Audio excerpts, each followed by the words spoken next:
Hey, Clayton Cass here from Draft.dev at AWS reInvent 2024. We're going to be going around interviewing some of our clients, see what they're excited about in the AWS ecosystem, talking about best DevRel strategies, just generally seeing what they're excited about moving forward. Excited to share the content with you guys.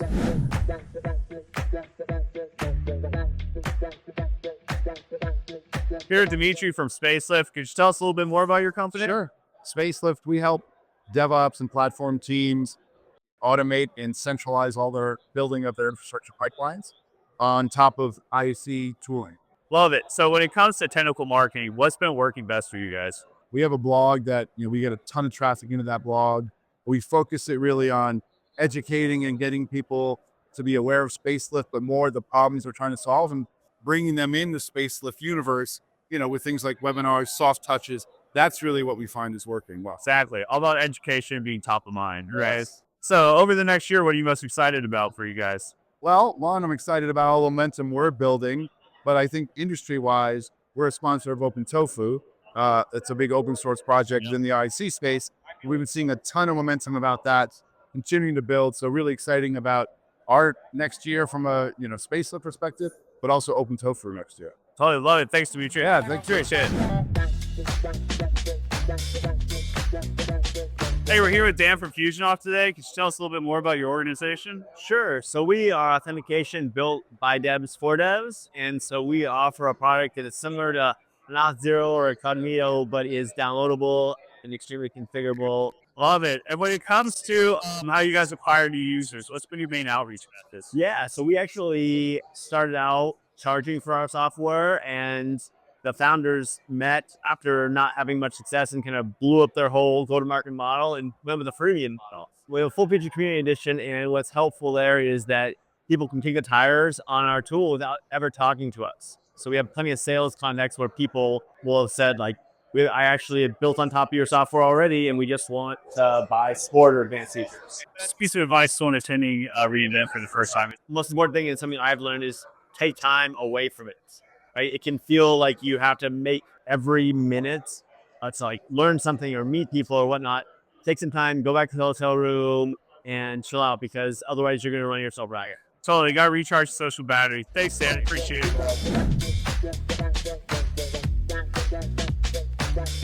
Here with Emily from Twingate. Could you tell us a little bit more about Twingate? Sure. So Twingate is a zero trust network access solution, which is all about creating the fastest, most secure connections between users and the resources that they need to actually get work done. The goal is to be able to bake security access controls into the workflows that developers are already familiar with, so it's frictionless, so that you're not having to do extra work to be secure, and you can keep all your stuff locked down and not slow down the pace of development. So what's been your best way to engage with those users or security professionals, developers? What's worked most effectively for you guys? So what we've seen here is it's human to human. Developers generally don't want to be sold to, don't want to be marketed to. And so acknowledging that and treating people like human beings and leading with more of a human element has been our approach. We don't want to do transactional. We want to get to know folks a little bit better and then actually hear about what are some of the pains they're experiencing and see if we're a good fit to help them alleviate some of that. At the conference, what's been most exciting? What are you looking forward to within the AWS ecosystem over the next year? One thing I've really enjoyed, mostly being on the expo floor, has been going around and kind of getting behind a little bit of the buzzword stuff. Yeah. So we work in the zero trust space. That's often like a sticker that gets slapped onto everything for like SEO reasons. We're seeing that now more on the AI side, where everything's AI. If a company touches AI, they start slapping it everywhere. And so what's been interesting for me has been figuring out, hey, once we get a layer below that, what are we actually doing? What is the kind of material outcome that you're trying to drive? What are the tangible use cases you're trying to do here? And that's been really, really interesting, I found. Exactly. Love it, Emily. Thank you so much. Appreciate it. Thanks so much. You're with Kurt from Snyk. Could you tell us a little bit more about your dev experience? Yeah, so right now I'm Senior Director of Developer Relations for Slack, but I've also been an engineer for a long time, tech lead at Major League Soccer. I worked at AWS, at reInvent, and a bunch of other places as well. Sick. So what's been working best for you guys on the DevRel front? On the DevRel front right now, we're really pushing a lot into enablement things, like things that are taking people from idea to value, and we're trying to really handle them through that experience. That's the biggest one. So that shows up in like hackathons or like online webinars or things like that, workshops we have online. And we'll even show up on site. It depends. That, and then also we're making a big push into more like structured and credentialed educational material. Enterprise companies expect you to have that in place so they know developers are able to adopt and use the tool as well. So we want to make sure that we provide as much of that as we can. So when it comes to Slack and AWS, what are you excited about these days? There's a lot. I think one of the biggest things is Amazon Q, the Slack integration. So, I mean, you bring all the power of AWS's agent right into Slack, right where you're working with your teammates. So it's no-brainer to solve problems and mix in anything that Q can help you with, capacity, cost, whatever it may be. Love it. Thanks, Kurt. Yeah, thank you. Appreciate it, man.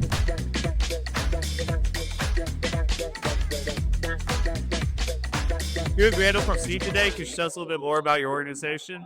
Yeah, so if you haven't heard of us, we are a developer security company. Basically what we do is we analyze your code, your containers, your open source dependencies, pretty much anything that you're actually writing code with, and we help you identify security vulnerabilities and then use AI to fix them. Love it. So what's been working the best or most effectively on the DevRel front for you guys? Content is absolutely huge. I know you guys do content, so plug for Draft.dev, but basically, if you really want to do a good job of getting developers to learn about and adopt your services, the main thing is just helping them do their jobs better. That's what all of the work that we do really comes down to. There's literally no better way to do that than just showing people what they need to learn. When I'm building Python apps, a lot of the time I'll Google something when I get stuck or go to ChatGPT and ask some questions about it. And you do that because you're trying to figure something out. And if you can be that resource to help people learn what they need to know at the exact time they need to know it, you're a legend. That's like how you do a good job in this field. So when it comes to AWS ecosystem, what are you most excited about? Let's take a look. All right, so I've been coming to this event for about 12 years. I've been an AWS user since like 2007, like one of the very earliest users. I think this year, the thing that I've been playing around with the most is yesterday during the keynote, they announced the new Amazon foundational generative AI models, the Nova things. There's Nova Pro and all these different models. Last night, when I got back to the hotel, I had a chance to play around with Nova Pro, just in the web interface, nothing fancy, no crazy integrations or anything like that. But I was using it to build some JavaScript-based applications and was very successful. I was able to get like a working encrypted note tool built within about 30 minutes. It just seems really good. Also, the output speed is really fast. So shout out to Amazon engineers for doing something cool. It seems pretty great so far. Oh yeah, getting on it early. Thanks, Randall. Appreciate you. Thank you very much. All right, here with Don from Cloudflare. Could you give us a little bit more on what Cloudflare does? Cloudflare is a connectivity cloud. We offer solutions to help companies connect, protect, and build applications. Covers everything from zero trust to AI. Awesome. And how does event marketing fit into your overall strategy when it comes to reaching this audience? When we look at developers, we need to go where the developers are, and they are at events like AWS reInvent. We look at framework conferences like the React summits, things along those lines. So we really focus on what are the big developer-focused events, and we want to make sure that we're there so they know that they can build applications on Cloudflare. Totally. It seems to finally be coming back after COVID, and everyone loves the swag and the Lego set giveaways. It's always a good time. We're giving away Nikes here. Oh, Nikes? Okay, I'll have to come sign up. All right, so to end, what's your top recommendation for someone attending reInvent for their first time? How do you like to navigate? I say pace yourself. Yeah. It's a long week. It's a lot of walking. Give yourself time if you're going between venues, and stay hydrated. Awesome. Love it. Thanks, Don.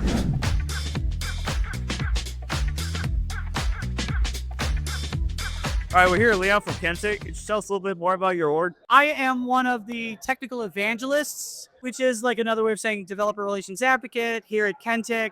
Awesome. So could you give everyone the 30-second on Kentik? 30 seconds and go. So Kentik is an observability company.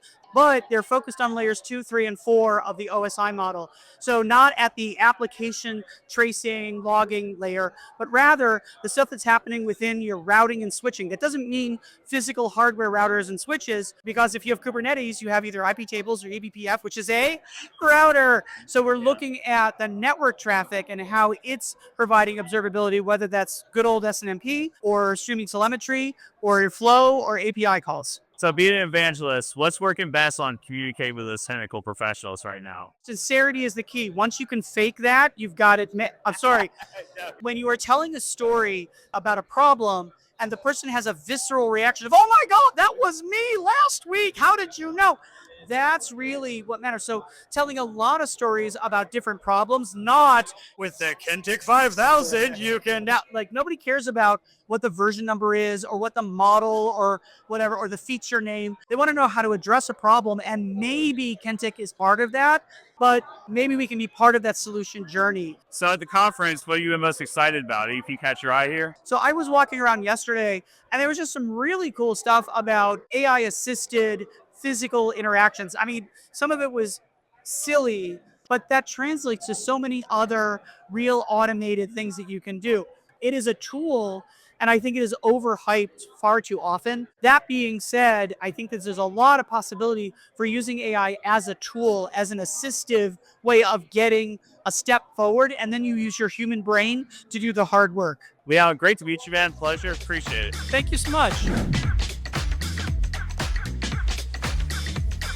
Hey, we're here with Trent from ConsoleConnect. Good to meet you, man. Just tell us a little bit more about ConsoleConnect. Sure. So as you can see behind me, we're an intelligent platform for data movement underpinned by a global network. So what's been the most effective DevRel outreach strategies for you guys? You know, we've tried a lot of different things. The thing that's most been successful for us has been an open source project that we call Kraken, and it's all about API mapping. So you take your proprietary API and then map it to a standard that lots of people use, like an Open API or a Metro Ethernet Forum standard or TM Forum.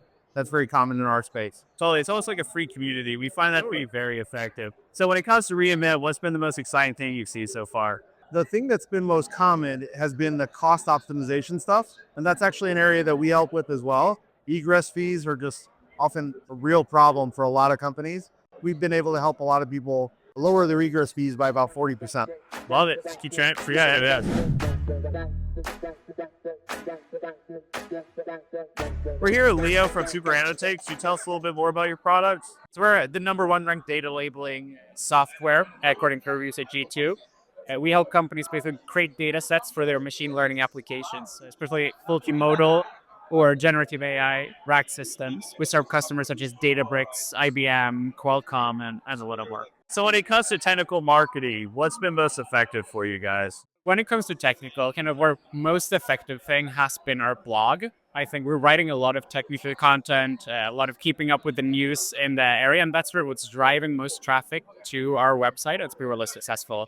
We're also working a bit with webinars. We're still kind of trying to figure out exactly what works well there, but I'll have to get with partners of us. So when it comes to the AWS ecosystem, what are you most excited about, or what have you seen at the conference so far that really excites you? Personally, I'm most excited about finally being AWS partners. We used to join AWS Accelerate, so it's been exciting starting to work with AWS reps here. I mean, it's a lot of AI, a lot of Gen AI, and that's obviously what we're in, so I'm excited about that. I've been talking to a lot of people about RAG or agent type of solutions and setups, but also companies starting to fine-tune small language models as well and needing high-quality data sets for that. Those are some exciting news. Totally. Sounds great. Appreciate you, Leah. Likewise. Yeah.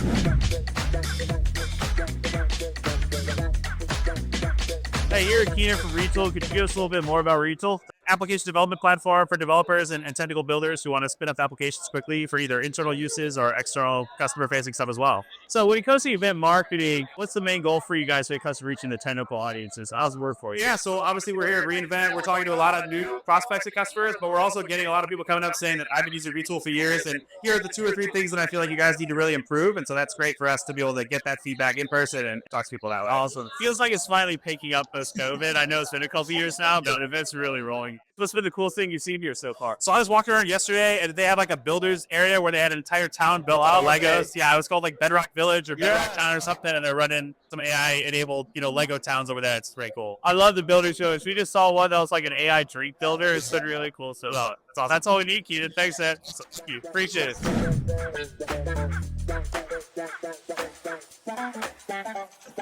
Hey, Clayton Danica here, Draft.dev, wrapping things up at AWS 2024. What do you think of Vegas so far? I know it's your first time here. I mean, it's been pretty awesome. It's totally the first time. It's kind of like a utopic place. Everything is like, as it was kind of like a video game, very, very different from what I've seen previously. It's very nice. Definitely not real life. However, it's very fitting for AWS of reInvent just because it's so big. I feel like it's one of the few towns that can actually host an event of this size. Oh, yeah, definitely. And we probably have like 60,000 people coming here. So yeah, even more. I think like 60, 70,000. Like that's a football stadium. It's huge. And it's almost made it overwhelming to digest. I feel like talking to a lot of our clients and friends here, you almost need a plan of attack when you first get to the conference. You don't know what you're gonna get here. Like so much variety. There's so many different companies attending. Also, people from all across the different areas, from product marketing, from sales to CTOs to developers. Totally. You have to have a plan of attack. It feels like you can't just show up to reInvent and just like, it'll be quick to be overwhelmed and have too much going on. The friends that went about it intelligently definitely picked out their tops, their workshops that they should go to. Definitely. And then set aside time to rest at the end of the day. We could see some people on this last day seemed a little bit thin on energy after overwhelming themselves over the last week. There's a lot going on, so it's so easy to get like overwhelmed and do too much that you can do. So that's one of the coolest things you saw here. I know there's been some cool workshops and builders. I must say, probably I saw a walking robot, like a robot dog. That must be the coolest thing I've ever seen. Some mapping software technology that had like a whole Lego city built. There is an AI drink mixer that we saw.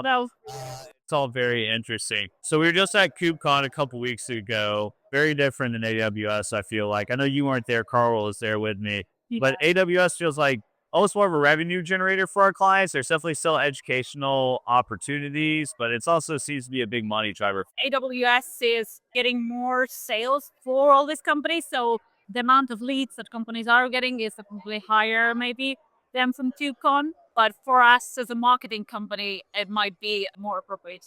It's a lot of sales opportunities going on here, whereas like KubeCon is a little bit more focused on, I feel like, the technologies. Although still great opportunities for learning here. Like I believe Randall at Snyk was excited about a Neon, like new integration that launched. It's been great so far. AI, ever prevalent. Yeah. Everywhere. We can definitely see how all the companies are implementing something that has something to do with AI. Whether it's an integration, some kind of a new feature. Every board you want by .ai or powered by AI or removing AI, taking data AI, implementing AI, like everyone was sort of poking fun at it.